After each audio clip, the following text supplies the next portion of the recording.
This podcast contains adult content suitable for mature audiences only. Listener discretion is advised.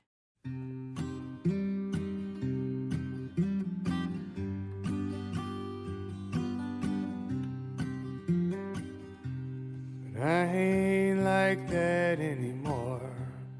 I don't kick off like before. I'm more relaxed. I'm all formed. I hate Welcome, traveler, to the Morbid Forest.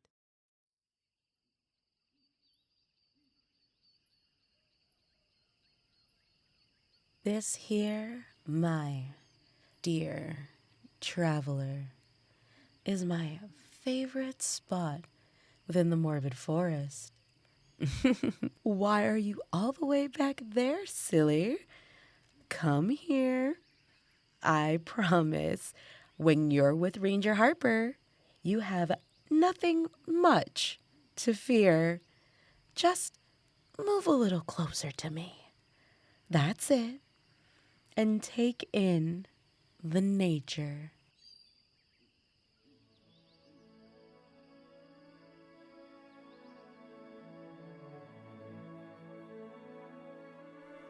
For many years, spending time in the great outdoors was my central hobby. Possibly only hobby. Surrounding myself with luscious evergreens, rolling knolls, and crisp autumn leaves centered my normally chaotic mind. The tranquility of the trees seemed to slip seamlessly through my bones, giving me the rush any adrenaline junkie craves. My local woods even gave me my girlfriend, having met her on a hiking trail one bright summer morning. My hobby turned into a lifestyle in no time, especially after I found Paula. I never wanted to part from our woods and decided to purchase a remote log cabin in the middle of our favorite wooden range. However, it didn't take long for the oddities of our woodland home to come knocking at our door. Paula and I were out for a short hike when we heard it. We'd only lived in the cabin a month, and there was still so much left of our new home left to explore. As we trekked along a new trail, and the wind brought a howling streaming to our ears. It's difficult to explain, but the howl wasn't a howl as equally as it was one. A long, looping wail shifted through the leaves, its ending crescendo, morphing into the shattering of splintering wood. You heard that, right? Paula captured my gaze as I scanned the trees, her hazel eyes cloudy with concern. Lone wolf? She bit her lip, nibbling at the dead skin. Maybe, but it sounded, I don't know, wrong. It's probably just a lone wolf trying to find its pack. Maybe it's injured. Come on, let's head back. Don't want to be its dinner. I pulled her close, growling and tickling her middle. She laughed and slapped my arm before allowing me to drag her home. As if the first howl was the summon for the demons of the forest to visit our home, the mournful call followed us home. The howl trailed behind us, a stalking predator monitoring its prey. With its breath skittering down our spines, propelling our legs faster through the brush, we raced home. Fear of our beloved woods pressing in for the first time. Once we were safe, locked in the warmth of our cabin, we laughed at our ridiculousness. We chalked it up to group paranoia and the wind vibrating the leaves, and set about our nightly routine. However, the hairs on the back of my neck remained erect. As we sat on the couch, our favorite nightly show on the television, I could have sworn over the laugh tracks and sitcom music, I heard light scratching coming from through the front door. A week passed without incident. The events of the odd day nearly vanished completely from my thoughts. Powell and I were back on our favorite trail when it started again. A whisper howl flapped through the breeze, and I tripped over my feet at the sound of it. Whatever was making the noise was trapped in a limbo of ire and despair, like a predator caught in a hunter's trap. We should check it out. The fuck we should, Paula replied, recoiling from the idea. If it's a hurt animal, we have to report it to the ranger station. There aren't supposed to be trappers in this zone. You know that. Paula sighed, biting her lip, as we started in the direction of the house. I just want to put it on the record. I think this is a very bad idea. Noted. Now come on before it stops and we lose its location. We moved off the trail, heading deep into the woods, the uncharted path making it difficult to hike through. The howl grew louder, its wail shaking the birds from the trees. It took 30 minutes of hard hiking for a trail to suddenly open before us. A cross trail of sorts we use regularly since it lies roughly a mile from our house. As we stepped onto the path, the howl stopped. The abrupt silence grated against my ears, but it was the tree across from us sending my stomach plummeting into my boots.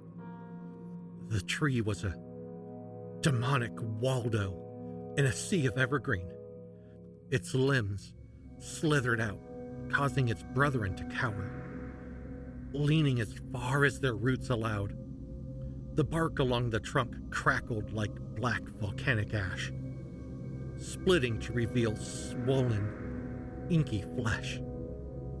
As we stared at this ominous, gargantuan nightmare, my brain reluctantly wondered if we passed this exact spot over an hour ago.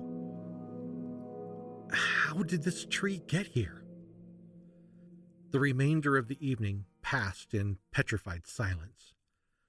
Both parties were too afraid to recant the day's events. We settled into bed early, in hopes the night would wash away the discovery of the day. A loud crash jolted me upright. Paula was already awake at my side, her hands strangling the sheets. I'll go check it out. I didn't want to check it out, but the look on Paula's face gave me little choice. Her head bobbed, her eyes too wide for her face. I'll come with you. I didn't refuse because, frankly, I wanted the backup. We crept out of bed and headed down the stairs. Wind whined below, muffling our procession onto the main floor. I hissed as my foot landed on the main floor, pain lacing through my right foot as blood dripped on the wood panels. Paula squeezed my arm, looking down at my cut foot and the glass scattered across the living room floor.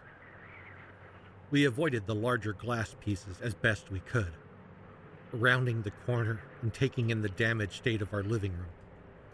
My heart skipped a beat as I beheld the large tree branch lying broken on the living room floor.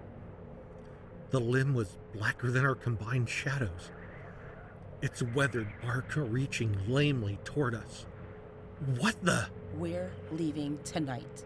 Paula's quiet voice jolted through me, my foot coming dangerously close to becoming a pincushion. Paula, it's just a tree branch. We'll tape up the window and... We are leaving tonight. Paula's chest rose and fell like a riptide at the edge of a beach. I wrapped my arms around her, ignoring the pain in my extremities. Look, it's too dark to leave now, but at first light, we'll pack up and go to your mom's, all right? Paula nodded mutely, and I guided her away from the mess of our living space, the blackened tree branch seeming to watch us go. I pushed Paula into bed and padded to the ensuite to clean my wounds. As the last shard plinked into the sink, a scream ripped through the walls, the house shattering as though a bomb were detonated on the ground floor. I rushed from the bathroom. My bloody foot slipped on the sleek wood floors, sending me crashing into the bed. A very empty bed. The scream crescendoed before becoming sliced off by the slam of the front door. Paula! Muffled screams for help faded from the cabin as I took the stairs 2 at a time, racing for the front door. I howled in pain as the spiked object jammed into my soul. A large black pine cone clung like a wretched forest barnacle to the palm of my foot. I cursed as I yanked the cone from my foot, rancidly sweet sap trailing in its wake, ready to exorcise it from the plane when I froze. Dozens of pine cones and leaves littered the cabin floor, along with a trail of blood. I didn't think, I just moved, racing through the forest I loved so much for the women I would do anything for. Blood, pine, and strips of flannel wound along the trail, and my heart constricted in my chest as Paula's cries grew fainter and fainter. Paula! My voice crackled against the trees, swallowed greedily by the treacherous forest shadows. A howl answered in kind, my foot linking with the tree root, and I nearly tumbled to the wooden floor. I managed to stay upright as my feet pushed faster, as fear blazed through every inch of my body. Fear, the owner of the howl we heard for days, finally found us.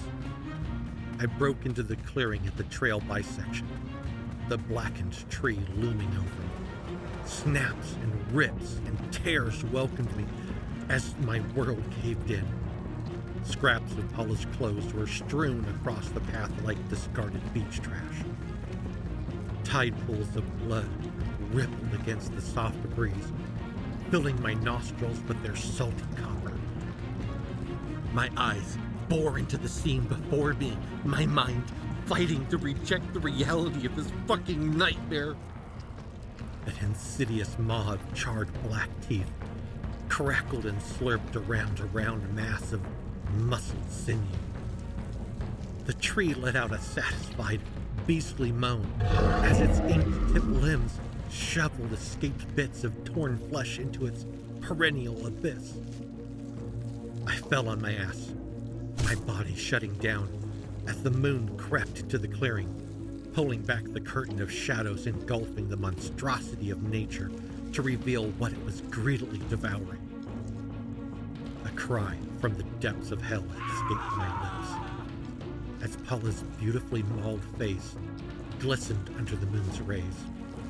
Her mouth clacked together, with eyes achingly wide as she sought to call me forth from the shadows. Call me to save her or end her. I was not certain. Her right eye blistered as the jagged flecks of rind squeezed around her face, and my bladder released as the carnivorous timber pierced her eye like a morsel on a kebab. Her face disappeared into its rooted gullet before it howled into the arboreal sky, and then turned its ravenous gaze on me. Time stopped as we took each other in, a single breath of a moment fully taking in the other before time resumed, and a creature straight from the pits of hell leapt for my flesh. I rolled to the side, narrowly missing a clawed tree hand as it attempted to rake me into its awaiting mouth. I pushed myself to my feet and ran for the cabin, the tree howling as its second meal was prone to escape. The earth shook, and I chanced to glance over my shoulder to find the wooden bastard swimming towards me in a terrestrial butterfly motion. The forest boomed as the tree dragged itself after me, and I pushed myself faster along the trail as more liquid leaked down my sleeve shorts. Rancid, boiling breath tickled the nape of my neck as trees fell like stacked dominoes around me. I slid through the front door, tumbling to the floor as razor-tipped leaves kissed my neck. I righted myself and snatched the keys from the counter before I hurled myself through the back door and into my truck. Slamming my foot on the gas, I fishtailed out of the dirt driveway, my body vibrating with the realization it was still whole. I raced through the night, putting as much distance between myself and the forest creature. As I lay in the hotel bed, 3 counties over, I could swear I still heard the tree's howls as it scoured the earth for its escaped meal. It's been over a year since the incident with Paula and the howling tree occurred. My therapist still believes I created delusions in order to cope with the savage animal attack paired with my severe survivor's guilt. I may never truly recover or come to terms with the truth, but I know the truth. Just as I know I used to love nature, but nature does not love us back.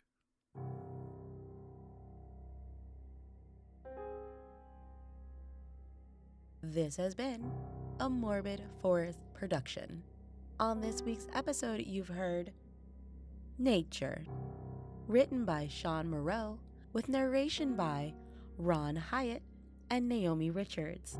Follow us on Instagram and on Twitter at The Morbid Forest. Want to write us a little love letter? Then send it to themorbidforest@gmail.com. Want to find out more about the show and the narrators?